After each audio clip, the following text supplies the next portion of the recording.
Assalamualaikum warahmatullahi wabarakatuh.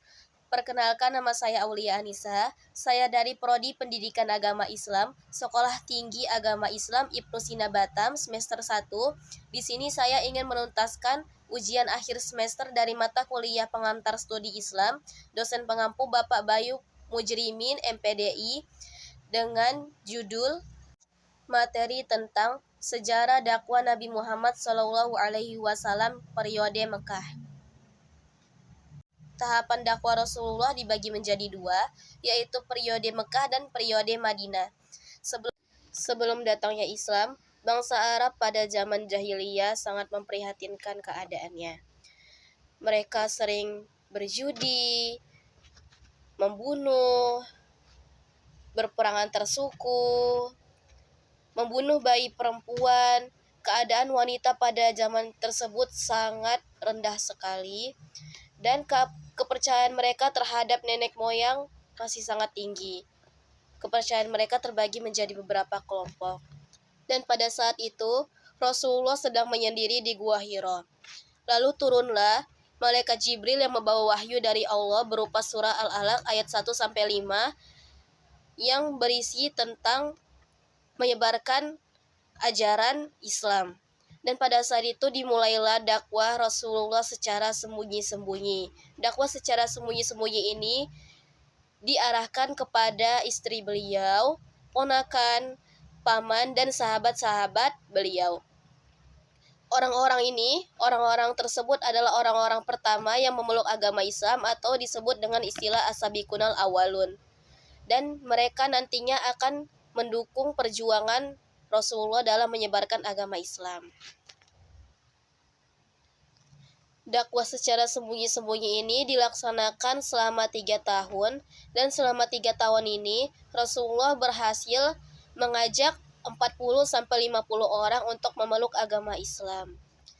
Nah, setelah dakwah sembunyi-sembunyi selama 3 tahun, turunlah wahyu dari Allah, Quran Surah Al-Hijr ayat 94, tentang dakwah secara terang-terangan kepada pemuka Quraisy. Saat itu Rasulullah membawa masyarakat Mekah ke Bukit Sofa dan mendakwakan ajaran yang dibawanya kepada masyarakat Mekah.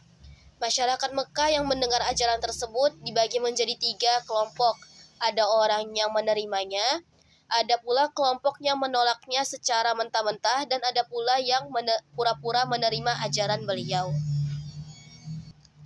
Alasan-alasan kelompok tersebut adalah orang-orang yang menerima tersebut, mereka percaya bahwa ajaran yang Rasulullah bawa itu sesuai dengan kitab-kitab terdahulu.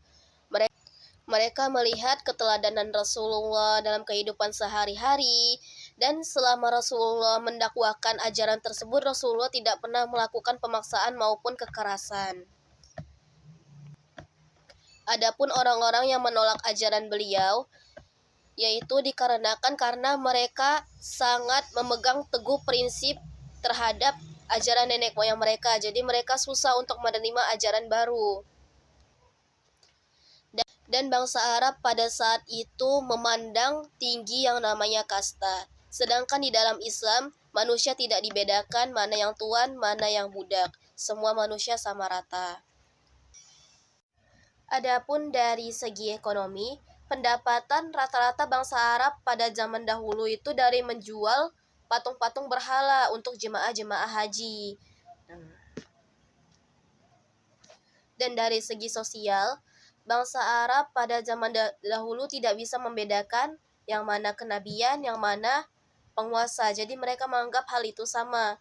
Jika kita memeluk agama Islam, mereka beranggapan bahwa kita tuh tunduk kepada Nabi Muhammad. Dan pada saat itu bangsa Arab berbondong-bondong untuk merebut kekuasaan. Jadi adapun dari kelompok yang pura-pura menerima ajaran Nabi, mereka itu ingin menghancurkan agama Islam dari dalam, dan mereka ingin merebut kekuasaan Rasulullah SAW. Pada masa dakwah secara terang-terangan ini, Rasulullah banyak sekali menerima hinaan, cacian, bahkan ancaman berupa ancaman pembunuhan dari kaum Quraisy. Semua ancaman itu semua Ujian itu dijalani oleh Rasulullah, dan Rasulullah tetap teguh untuk menyebarkan agama Islam. Prinsip dakwah Rasulullah ialah ingin mengajak umat manusia untuk berperilaku dan bersikap sesuai aturan yang sudah ditetapkan oleh Allah Subhanahu wa taala. Islam memiliki prinsip, yaitu tidak ada pemaksaan apalagi kekerasan dalam keyakinan seseorang untuk berakidah maupun beragama. Tidak ada paksaan bagi seseorang untuk memeluk agama Islam. Oke, sekian presentasi saya hari ini. Mohon maaf jika saya banyak kurangnya di pengucapan dan penyampaian kata-kata. Sekali lagi saya mohon maaf. Wabillahi taufiq wa hidayah. Wassalamualaikum warahmatullahi wabarakatuh.